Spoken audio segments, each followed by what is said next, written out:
Magandang umaga po, mahal na mga kapatid. Isaalang-alang natin ang pang-araw-araw na teksto. Linggo ika-20 ng Oktubre.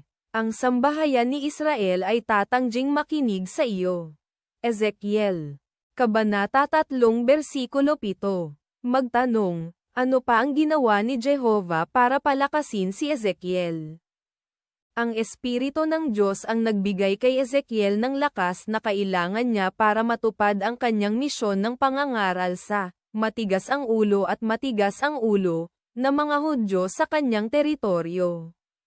Sinabi ni Jehovah sa kanya, pinatigas ko ang iyong mukha gaya ng kanilang mga mukha at ang iyong noo ay kasing tigas ng kanilang mga noo. Ginawa kong parang brilyante ang iyong noo. Mas matigas pa sa bato. Huwag kang matakot sa kanila, at huwag mong hayaang takutin ka ng kanilang mga mukha.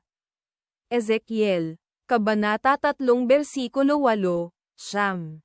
Para bang sinabi sa kanya ni Jehovah, huwag hayaang panghinaan ka ng loob ng kanyang katigasan ng ulo.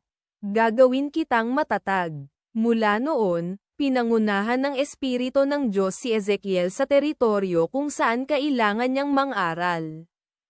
Sumulat siya, ang kamay ng Panginoon ay malakas sa akin.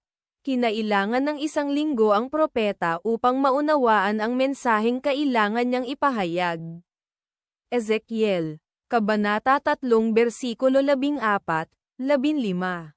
Pagkatapos ay sinabihan siya ni Jehovah na pumunta sa isang kapatagan, kung saan pumasok sa kanya ang Espiritu. Ezekiel, Kabanata 3 versikulo 23, 24. Si Ezekiel ay handa nang magsimulang mang-aral. Hanggang bukas, magkaroon ng magandang araw. Sa pagpapala ng Diyos na Jehovah. Pagbati.